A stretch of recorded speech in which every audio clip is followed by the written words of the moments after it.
So great pleasure to have Stefana Atlas with us today to talk a little bit about the role of an agent and artist manager in our business.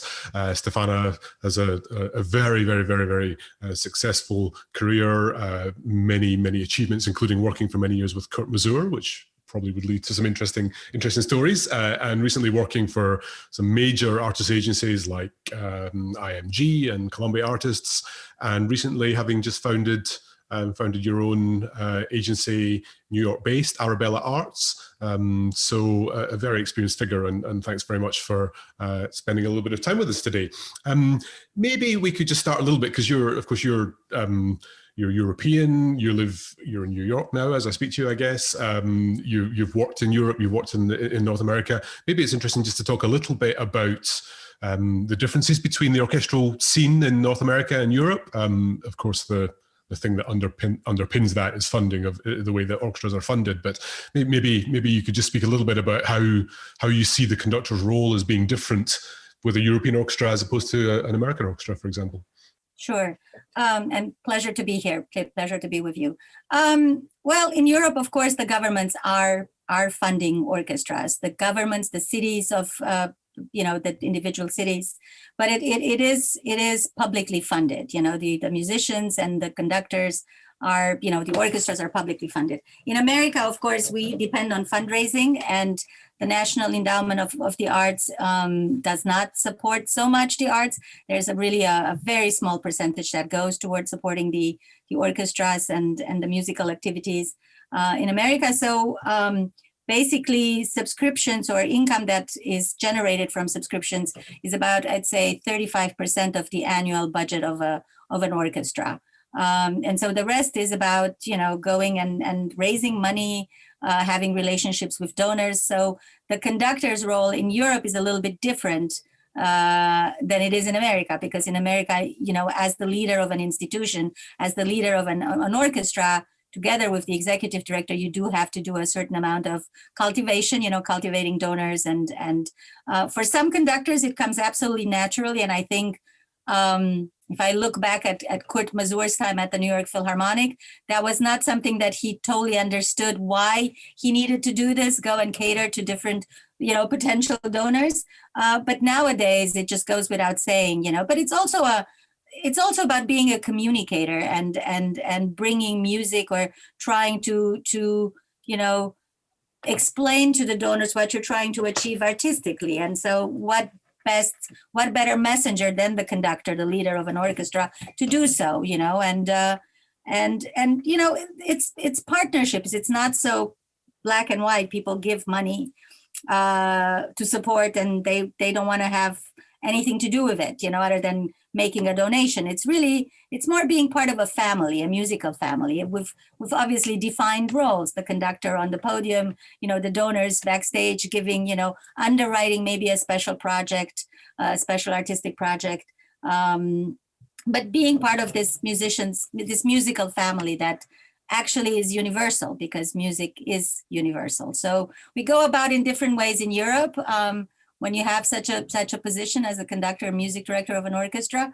And in America, it's a little bit different again, because the government doesn't fund, they don't fund the arts, But this goes back to, long time ago. When you look at the major concert halls in the United States, are basically, they came about, or they were built with generous funding from people like Andrew Carnegie, for instance, And so it was the other industries that were supporting the arts, And if you look back to royal times, the royals were supporting the composers and were commissioning, So in a way, it goes hand in hand. So would you say that you used the example of Kurt Masur? Would you say that sort of approach of just saying, actually, I'm a conductor, I'm not going to engage with this kind of thing, I don't need to do that. Would it be impossible to have a successful career with an American orchestra with that sort of mindset now, or is it simply that you would just have to be at such a level that? I mean, this was when he came to the New York Philharmonic. At the beginning, it was a little bit difficult for him to understand why, but then I think as time went by, he did get it, and he was very charming to many people, and And in return, those donors were very generous and helped him underwrite projects that were important to him. So I think that, yes, of course it's changed a little bit because in America, we do things a little bit differently than in Europe. And for somebody who was a Kapellmeister in the German tradition, coming to the US, he had to learn to adapt. So going on a little bit to sticking a little bit with the difference between North America and Europe, if we talk specifically about young conductors, of course, in North America, there's a much more, in a sense, structured career path with assistant conductor positions and associate positions. And in fact, of course, the bigger American orchestras might have even more than one assistant, mightn't they? And whereas in European orchestras, that's a little bit less specific. Those positions exist, but in many places they don't. Do you think that creates, there are probably advantages and disadvantages of both systems. Do you think that for young conductors who maybe train in the States and then get one of those positions, is there a danger that they can get sort of stuck within that kind of level, or do you think it's fundamentally a good system? It depends. It depends on the orchestra. Each orchestra, there's no general rule as to what each orchestra in America can offer. There are orchestras like the Los Angeles Philharmonic, for instance, who have a wonderful program with the Dudamel Fellowships. They bring in 3 or 4 conductors per season and give them a fellowship where they are in LA for 2 or 3 months, and they basically assist the conductors who are scheduled to come and guest conduct, or the music director. And then, if they find great talent, those conductors, Mirga started that way. Mirga Grajenita Tila, who's now chief conductor with the City of Birmingham Orchestra. Lionel Branguier, I think before her, was a Dudamel fellow, and then he became assistant conductor. And then I think they both became associate conductors, and that was the end of their affiliation in terms of a position with the Los Angeles Philharmonic, but they go back as guest conductors. It's important. What I think with all these, you used to have it in Germany, for instance, the Kapellmeister, the first and second Kapellmeister positions, where you also would play a little piano, you would be a korrepetitor. And then you would kind of lead, and you would have the advantage, though, that you would get to conduct. I think these assistantships in America, it all depends what the orchestra is asking you to do. Again, I give the example with LA or Boston Symphony, for instance. They have a good program for assistants. You do get to conduct. It's also about podium time. It's also about not only sitting in the hall, studying the score, watching whoever the master is on stage, and not getting a chance to really go in front of the orchestra and show what you can, And so I think LA, Boston, New York Philharmonic, they had a good program. I'm not sure now, again, the leadership, Jaap van Zweden has been in New York for 2 years. He has assistants. I don't know if they're going to have, again, auditions.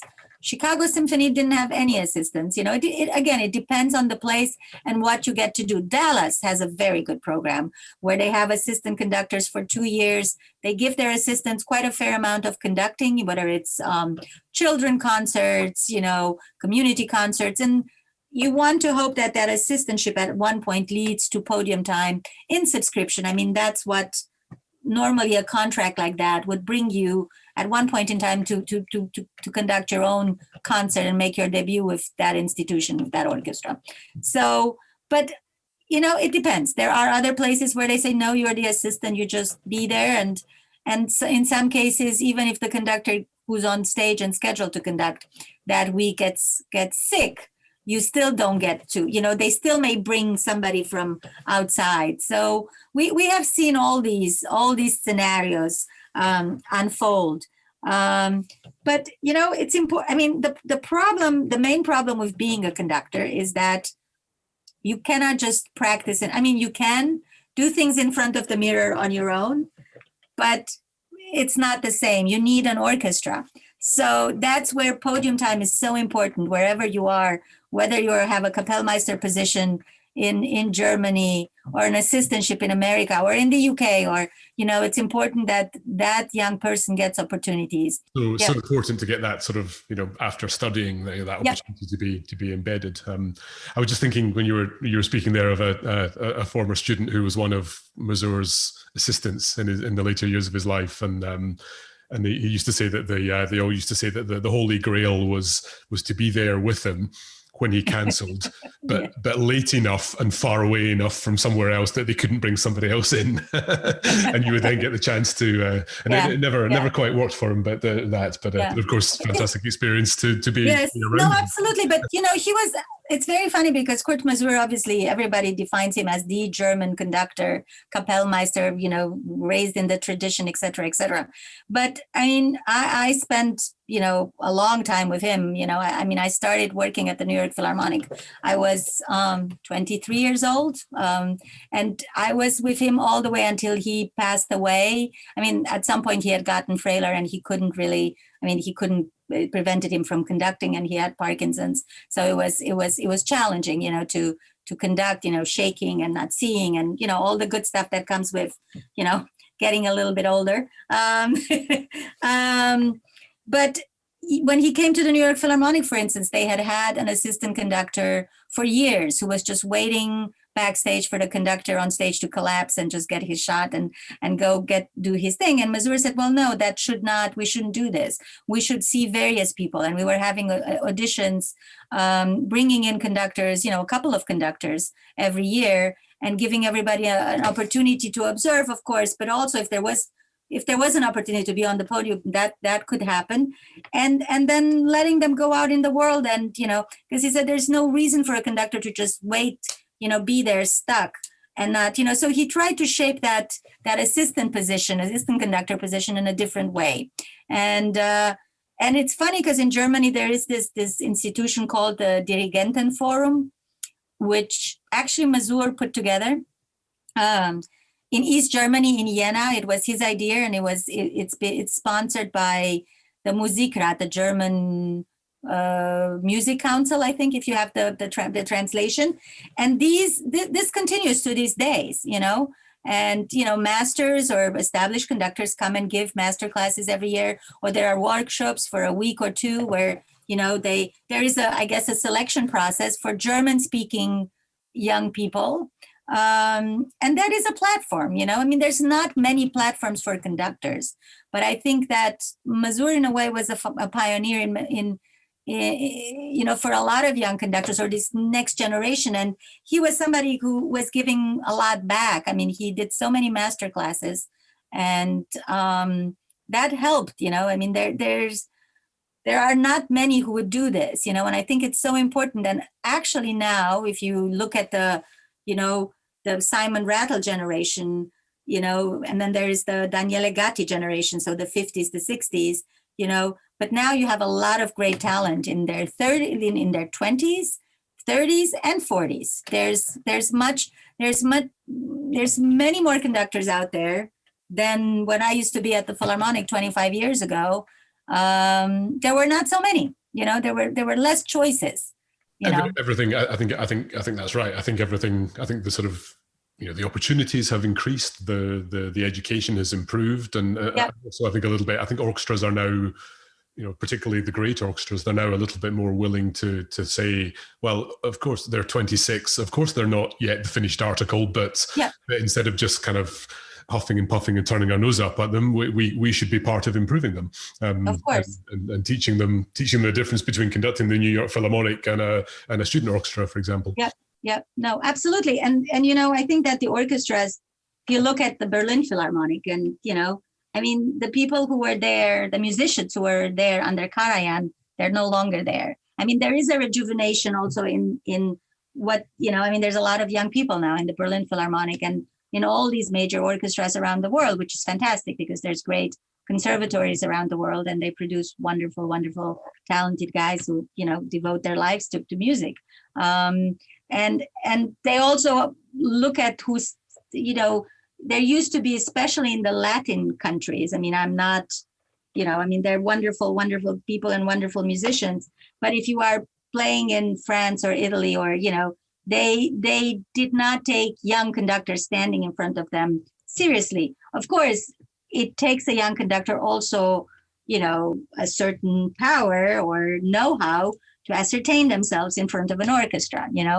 You are the boss. You are the boss. Even if you're a nice boss, you're still the boss, and you got to make sure that you get 80 something musicians to play your way or in the spirit of the composer, or and that's not always easy, especially when you're young. I mean, there is Masur used to say, God, you stand in front of the Berlin Philharmonic, and even saying good morning is difficult to say. And I'm supposed to go and teach them about Brahms, and I mean, and that contributes, right? I mean, you're there. Hey, they have this tradition of playing all the masters, and they're an awesome orchestra. And what do I, as a 25-year-old or a 30-year-old, have to bring and say to them? As Simon Rattle said, whatever you do, don't let them start talking. keep them playing.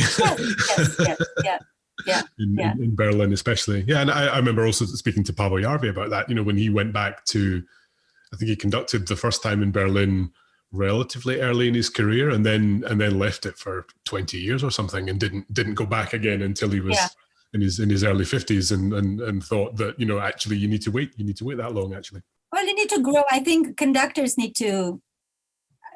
You need to take the time to mature. I think. I mean, even if you're a very mature person, it's still. I think that I'm sure that everybody will tell you if they conduct the Beethoven Symphony in their 20s and they conduct it 25 years later, it's probably going to be different. And it was different with Masur. It was. I mean, he had completely different tempi with Beethoven that were very fast, and I mean, he studied all the metronomes, and there was obviously he knew what he was doing, and there was deep thought behind everything he did. But at the end, towards the end of his life, when he would conduct the same Beethoven, and he had stopped conducting. That's the other funny thing. I mean, in terms of baton and beat and all of that, it wasn't there anymore. Because of of his disease, his Parkinson's and all of that. But it was breathing in a different way. And the sound culture, that was the stuff that was touching you the most, because it wasn't about beating. It was about, I don't know, doing something with your eyes or a gesture or and there it was just coming together. And that was the amazing thing. And that's where I think a lot of what we find sometimes in a lot of young conductors is this drive or this ambition to do everything best, to be perfect, to, which I'm not saying is wrong, but it cannot be about that, because music is not perfect. Music is, so, that's maybe the big secret behind it. This, how do you get to simplicity with very few gesture, and how do you let your orchestra breathe together or bring them together without being a conductor like Toscanini, although I can't say that Toscanini wasn't a great conductor, but those times are way gone. I mean, I think that has changed culturally all over the world. Yeah. And of course, it's also one could also say that how wonderful Haitink is, for example, because he just stands there and doesn't do very much and lets the orchestra play, and they think he's wonderful. But if somebody in their early 30s did that, the orchestra would just tell them they were boring. So there's absolutely. You say it's a journey, and it takes you time to get there. So as an agent, if you're considering taking on a young conductor, what do you look for? What does somebody need to do to impress you? Well, it's not to impress me. I mean, I do look for talent, but talent in many different ways. I mean, again, I don't look for perfection, but I look for, I didn't study music myself. I came from a family of musicians. And when I go to a concert, it's got to be an experience, but something that touches my soul or gives me goosebumps. I mean, it's something where and again, it's not about the conductor, but it's about what the music is like that comes out of that collaboration. And so that's what I look for. I mean, I look, of course, talent, of course, if you have a good technique, it's important, all of that. but yeah, I look to see people live, you know. I obviously nowadays it's very difficult, and we recently signed 2 conductors who we didn't see live. You know, it's the first time in our lives where we just, you know, watched videotapes, but it was quite impressive. But I look for musicianship. I look for, you know, I also like to look at different tapes, you know, before I go to see a live concert, which live concerts nowadays sounds very weird. But because you may be, you know, again, a lot of young conductors want to do everything. They think that they're good at everything and they will not refuse. And that's not the greatest way to go about it. I mean, it takes time to figure out what are you good at, you know. I mean, I remember, you know, Masur and Klaus Tenstedt, for instance, you know, we were going over repertoire with Masur, and we were trying to figure out what he would do. And then he said, "Oh, I'm going to program Mahler 5." And I said, "Oh, you're going to do this?" And he says, "Oh, no. My friend Klaus Tenstedt does the most beautiful Mahler 5. I can't even come close." So it takes a lot of, you know, so I think, you know, just realize what you're good at, and you don't have to do everything, and what you're good at and do it well, you know. And so that's what I'm looking for. I mean, you look for talent, first of all. I mean, that's the most important thing. But how do you manage to get people to play together? Of course, then you look a little bit at technique, and then you're going to get to know these people. And, you know, I do not claim to be able to, or to want to represent everybody who's out there. It's a question also of chemistry then, you know, between the manager, the agent, and the conductor you decide to work with. You know, you're trying to put together a partnership, and you hope you're going to have a long and lasting partnership, and you're going to grow old with your conductors, and because it is a journey with everybody. It's a journey, and, you know, everybody's different. That's what's beautiful about life. We can't all be the same, you know. And you may discover things that your conductors do with a particular symphony that, you know, is an interpretation that's completely different than what you would like to hear or expect it. But if it makes sense, why not, you know? So I think I am looking to be a creative partner and to add something to the careers of, you know, or to build and add something towards a career as a conductor for the people I represent. Of course, foremost talent, musicianship, you know, but then I also like to have people I work with that have integrity, and, you know, it cannot be about, I come to you because you're the best agent in the world and you're going to make me a lot of money. No. You know, it is about the music, and it's a creative process. As much as we are more technical in terms of agents, and we need to book, and, you know, all of that, it is a partnership, you know. That's why I got into this business, because I'm passionate about music. I'm passionate about the arts. I'm passionate about people. I care about people. That's very important, you know, and that's where I'm trying to help somebody. And it's not always easy. I mean, there are certain things why they happen. And I think that sometimes it has to do with destiny. Things happen for a reason, you know. So, yeah. But you may have the best conductor in the world, and it may not work. Or you may have the best conductor in the world, and they go to an orchestra, and again, the chemistry doesn't work, and they may never be back again, and so who cares? Does that mean that that particular conductor would be somewhere else with maybe a second-tier orchestra and make music and not be fulfilled?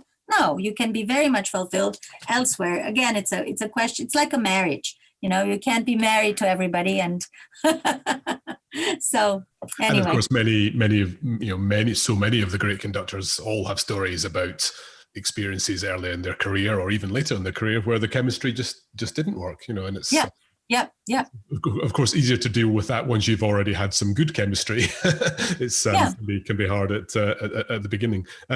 So a question that as somebody who teaches conducting a lot, that my students always ask me, when should I start to approach an agent? You know, when is it right to start getting in touch with people? You know, do I have to wait until I've won a competition, or do I have to wait until I've got a certain kind of concert, and what do you do? do? I mean, what would you say? You must get dozens, hundreds, thousands of emails from young conductors looking for representation. Yes.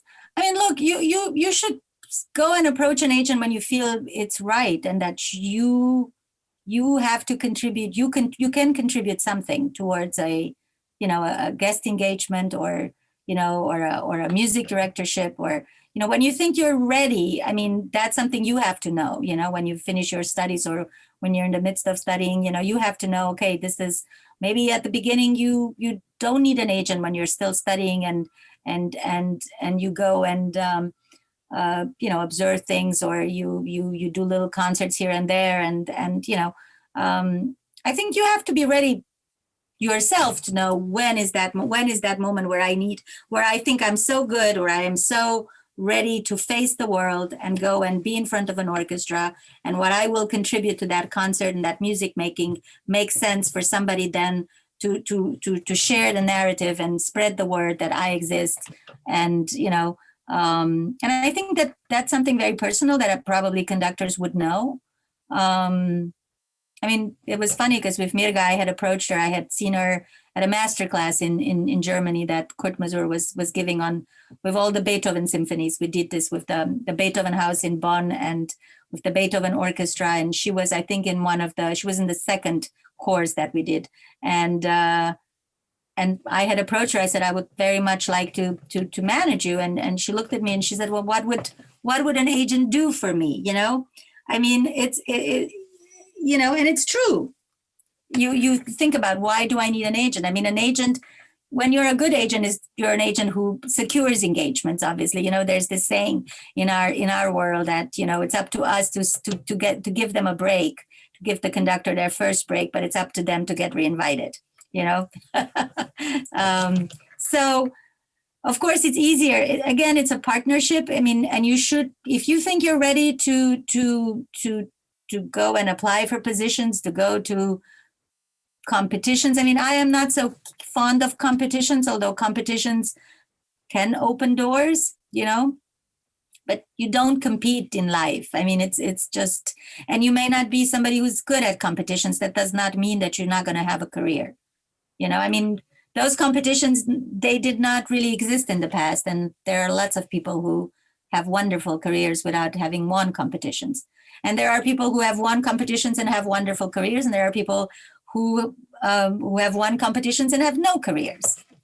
Again, it's it doesn't follow, does it, necessarily? Exactly. Because the skill set of going, the sort of thing that an orchestra who's seeing 20 conductors in the first round, and then 8, and then 4, and whatever, the sort of thing that might make you stand out in that situation is not necessarily the same as something that works over 3 days of rehearsals. And it's a very different thing. But I think that as a musician, I mean, a lot of conductors turn to conducting. I don't know anybody who's become a conductor without playing an instrument, for instance, or having studied an instrument. I mean, there are those, of course, who have embarked on instrumentalists, who have careers as instrumentalists, famous violinists or pianists, or, and then decided to turn to conducting. And then as the conducting career took over, they did a little less with, playing.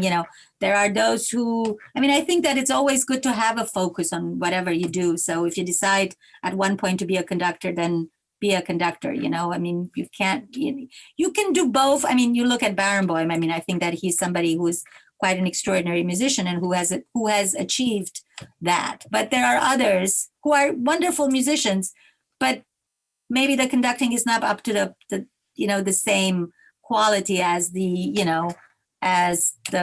playing.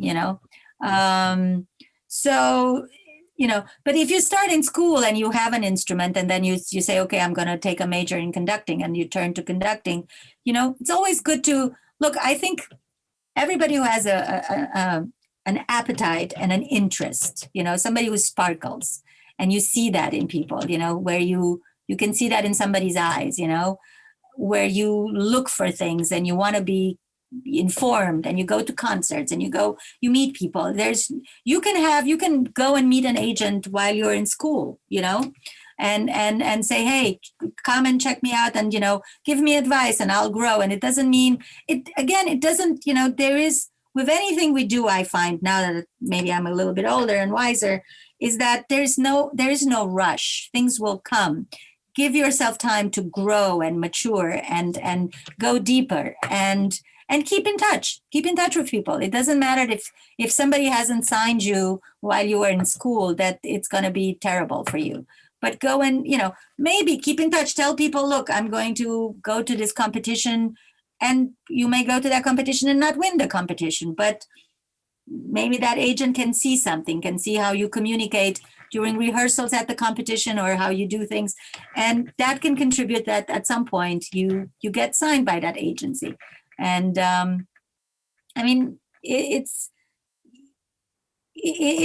is no secret path to, but I think if you feel inside you're ready, then why not approach people? You may get rejected a couple of times and people may say, we don't have any room on our roster, but there may be those who will say, well, let me come and check you out, or send something, I always look at everything. Again, I can't possibly manage everybody, but I do look, because that interest and that appetite of what's out there, and who's out there. And, we need not to forget why we're in this business, and so, be curious and look at what is submitted, Yeah, lots of good advice there. And I think, I think certainly I've noticed over the last maybe 10 years or so that the way agencies do take longer to take a decision, don't they? I think the days of, an agency signing somebody just to make sure that nobody else signs them first are kind of, that's kind of changed a little bit, isn't it? So there is a bit more of a period of time over which you might keep tabs on somebody. You might want to see them a few times rather than just once. And so that thing of, instead of just sending an email saying, I'm looking for representation, please sign me, the sort of, it'd be great if I could meet you and get your advice and so on. That's a good kind of starting point, isn't it? And then as you say, keep in touch and show what you're doing. It's a two-way street. It goes for the young conductor. It's a two-way street. They may come and meet with you, and even though you have the most amazing reputation, they may not like you. It shouldn't feel like they're being interviewed and tested to be signed by an agent. It should go both ways, because in the end, it is a relationship. And you're going to be with your conductor, you representing your conductor. So there's going to be ups and there's going to be downs, because we're human, You may have an amazing, run, and then something goes wrong and you've done something, or, and then what do you do? And what do I do as an agent? Do I drop that person? No. So there are these, there needs to be this getting to know each other period before you really, sometimes you go, of course, you find somebody who's absolutely amazing and you look, and, and then there's also, you look in the newspapers and you see so-and-so has signed, and God, why didn't I snap that person beforehand, but everything happens in life for a reason. So I think, again, there's no need to rush into anything. You can't do anything within a year or two. In year two, you can see that you're starting to put you're building the platform for a career, unless something goes, and it's not good either for things to go too fast and to be too stretched out, or to be, on top of the world right at the beginning. There have been people who have been going too fast, too soon places, and that's not good either. Again, a conductor has to mature and it takes time. It has to deepen knowledge, repertoire, And as you say, the worst thing that can happen for a young conductor is going a load of places once. Because that word gets around very quickly, and that, doesn't it? So just picking up on that a little bit then, in your experience, because I'm sure you've had, as well as many success stories, I'm sure there's also been situations where it hasn't gone so well. With a conductor who goes lots of places once and doesn't get reinvited, what would be the reasons for that commonly? Are there anything that you would sort of highlight as a danger or mistakes to avoid that can result in that? Well, I think it's a lot of young conductors. I don't think orchestras I mean, I think a lot of young conductors get the repertoire that they're going to conduct. It is imposed, you know. You get invited somewhere and you're very excited, and they say, well, we have this program, and you know, they want to get the chance to be on the podium and conduct. And so they don't think twice about it. And again, it goes to that, what we were saying before, is this the right fit for me? Is this the right repertoire?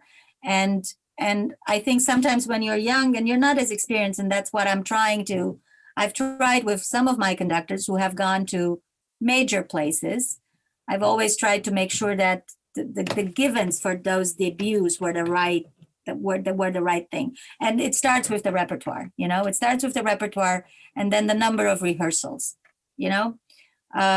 Even if you go to the best orchestra in the world, you know, you can't just, again, you're going to be nervous about it. It's going to be your debut of a major orchestra, and you get one rehearsal and you have to do major repertoire or not so major repertoire, really complicated stuff where you would need 2 or 3 rehearsals. So I think that as an agent, if I have somebody who I work for, I try to, you know, to coordinate in such a way so I protect my conductor so that that debut is successful. Then there's lots of stuff that can happen while they make music, you know. And I had somebody recently who had made his debut with the New York Philharmonic, and you know, I basically said, please just be organized, make sure you don't waste their time. This is an orchestra that will follow you in every corner, and you got 2.5 rehearsals, and you have quite a program to put together. But they can play. Don't come out of school and teach them how to play because they've played this music hundreds of times. You know, just try to contribute, add something, and enjoy yourself. You know, you have to have an inner calm when you go and you stand in front of an orchestra, because you're going to be nervous anyway, but you got to, you know, be prepared, you know, and you may not get a chance to come back tomorrow, and if it's in 20 years, be it. But, you know, enjoy yourself, you know, because that's very, very important. I mean, I think it's important not to get, no matter whether it's a world class or a middle class ensemble or a, you know, not so well known ensemble you work with. I think it's very important, again, the breathing together and to ascertain yourself, breathe together, let them play, contribute something, add your personal touch. Never get tense if you can, you know. I mean, there's a lot of stuff that can go wrong, you know, but don't get tense, because the moment it gets tense, you're there with your baton and you're going to, you know, it's going to fall apart. It's inevitable, you know, because if you show that, you know, musicians, I mean, they have to play and they have to breathe, and, you know, it can go really wrong. So that's the advice I can give. I'm not a player myself, but I've watched this many times, you know, and a conductor is important, you know, for... Well, you know, no matter what anybody might say, the conductor does influence how the orchestra plays, and there is no instrumental discipline where tension is a positive thing. Yeah, So if that transmits itself, it's not good. But it's so interesting to hear you sort of first of all zero in on repertoire, which is so true, isn't it? And I think it's also, you know, it's important for people watching this to understand that, you know, if a big orchestra comes in and says, okay, we'd like you to do this overture, this concerto, and Brahms too, you know, it's okay to say, well, actually, I've never done Brahms 2, but I know Brahms 1 very well, and Brahms 4 I know quite well. You know, would it be possible to change? You know, and the answer might still be no, because we've done... Correct. And then you have to weigh in and see, you know, or you get to a point where, you know, I mean, there have been moments in my life where I had conductors where they were in demand, young conductors going to certain major orchestras, and I did not confirm the week until I knew that the repertoire that was going to be programmed was the right repertoire for them. And I think it's very important. And I you know, again, just because you're young, you know, it's like being auditioning for an orchestra. You know, you're a horn player or a violinist, or, you know, you're going for a major position in an orchestra, and you know, those auditions, I mean, it's nerve-wracking, of course, and you want the job, of course, but you also have to put yourself in the shoes of the section who's going to hire you as their leader, or, you know, they want somebody whose sound matches, who there's just so many things, and they're looking to engage a colleague, you know, and you have to, the same with conductors, the people, the orchestras, those who really are giving you the opportunity, they are your partners, and they want you to succeed. They don't want you. I don't think it's in anybody's interest to send you somewhere or to have you come and work with their orchestras and then, destroy you. I think that the goal is that you discover new talent, and that's where, again, I'm talking about the LA Phil. It's wonderful to see the opportunities they've given their young conductors, the fellows, the assistants, the associates, with having the Hollywood Bowl, where they get podium time, and they have, having worked with them, you get that, you get to discuss the repertoire that you're going to perform, and they're trying to help you. And that's what the goal should be, is that these young generation of conductors, everybody from the agent to the orchestra, from the presenters, they should try to help somebody's career. There's never the intention not to, unless you're a vicious, bastard. Yeah, and I think that's so rare, isn't it? It's Yeah. so rare, and you're so right. And the orchestras want, they want the concert to go well as well. They don't want to be on edge and stressed by it all. But of course, the one thing that any professional orchestra can sense immediately is if the conductor doesn't know the piece well enough. Well, that's the thing. I mean, there's a lot of stuff. I mean, and that can be intimidating. You got to know. I mean, you got to study. You got to be prepared. You can't go and especially when you get to the major league, you can't waste people's time, because they've done it and they've played it, and it's it got to make sense. I'd love to ask you about what you think is maybe going to change in our industry in the coming years. I remember thinking a lot just before the pandemic hit, that orchestras, certainly European orchestras, were starting to talk about how the model of conductors and soloists jetting around the world for a week at a time was becoming unsustainable, and orchestras were starting to talk, especially in Scandinavia. They're always ahead on these things. They were starting to talk about how they wanted only to book conductors who could arrive by train instead of aeroplane, or they were interested in perhaps conductors spending a longer period of weeks within a certain area rather than flying from New York to Berlin to London to Tokyo or whatever.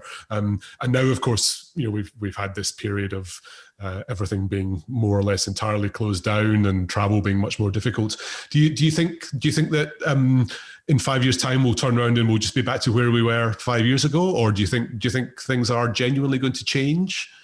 Well, I think if I look not at conductors, if I look at the way soloists or instrumentalists nowadays, I mean, before the pandemic, I think that the ones who have been around for a long time, you can't just go in and out and come and perform a concerto. I mean, if a conductor, you're at least a minimum of a week, you're based in a certain place, if you're a guest conductor. But it's all about depth and longevity. And I think that, what we used to have in the past, where people were, the Cleveland Orchestra with or Philadelphia Orchestra of George Zell, or, I mean, those were when you have something great going on, make it last. I think especially when you get a job as a music director, make sure you have a good presence. You build something, especially in the first couple of years until you really get to know each other. I mean, it's going to take a couple of years to get to know each other. It's going to take then a couple of years to discover things together, and then to kind of go back and dig deeper, And so Franz Welser-Möst and the Cleveland Orchestra, I think it's wonderful. They found each other, I think that he's been there quite a long time. I mean, I don't know. I think that maybe at least 15 years or maybe more. His contract was extended. I mean, only in this case you can really build something, The in and out, I mean, that you're jet setting. Look, Masur had 2 orchestras. He was still Kapellmeister of the Gewandhaus Orchestra and then music director of the New York Philharmonic. And he didn't guest conduct outside of these orchestras, and he was a very happy man, and it was taking up all his time. Then when he finished with the Gewandhaus, I think it was in 96, and he was music director of the Philharmonic until, 2002. Then he was able to guest conduct everywhere in the United States and in Europe, and it was just impossible. He said, "Oh, I'm mostly on planes." I mean, it's not the greatest thing, And it's also a very lonely, also a very lonely job, you know. I mean, you know, jetting from one place to the other, you know, not always being able to take your family with you. I mean, there's a lot of sacrifice that, you know, you are the leader of the orchestra. You have to behave a certain way. You cannot go out partying and drinking with everybody because, you know, then there may be trouble. Again, I think that maybe there's a way to change things and not do as much or go as fast as we used to. But there's also beauty, this whole fastness, all this, there is some beauty to it also, that you can just get on a plane and 10 hours later, you're somewhere else at the other end of the world, in a different place, different culture, different everything. And you bring the message of music with you. You know, I mean, I think that that's beautiful too. You know, so finding the balance, isn't it? You know, maybe finding the balance, maybe there's a lot of thought to be put into, but, you know, it also has to do with, I mean, I think everybody has to find their own balance or their own inner balance, you know, and if you manage to do it in such a way where you have a good amount of going back and forth and a good amount of free time, you know, or maybe you do 2 weeks or 3 weeks and then you take a break for 2 weeks, you know, and you just don't, you know. Of course, the advantage is when you are a music director of an institution, because that's where, you know, you build in a different way than when you go and guest conduct. You know, when you guest conduct, yes, you can have a relationship with a couple of orchestras and go back every year or go back maybe for a longer period of time. But I think also it's not going to be just so. I mean, I like those soloists and I like those conductors who, you know, there's always thought behind the programming, the general programming. And when there's an idea that has continuity and you can, I think that's also, I think it's become more relevant nowadays, the programming and how you program and how you put the various elements together and how do you communicate, you know, and how do you educate your audiences.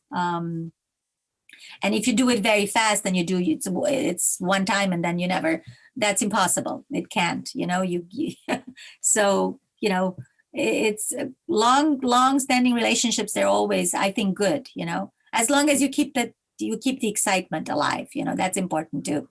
I mean, when it's boring, then forget it. You know, that's not going to go anywhere. You know, like you need it cannot be too comfortable either. That's the other thing. You know, I mean, they don't go well together.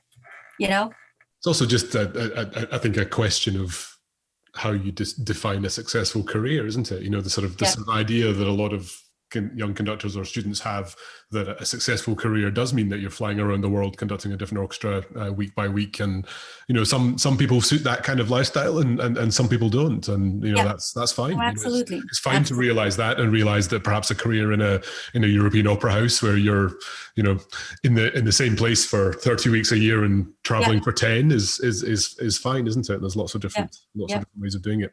Great. Brilliant. Well, thank you very much. That was fantastic. Incredibly insightful and very useful, and lots of interesting perspectives.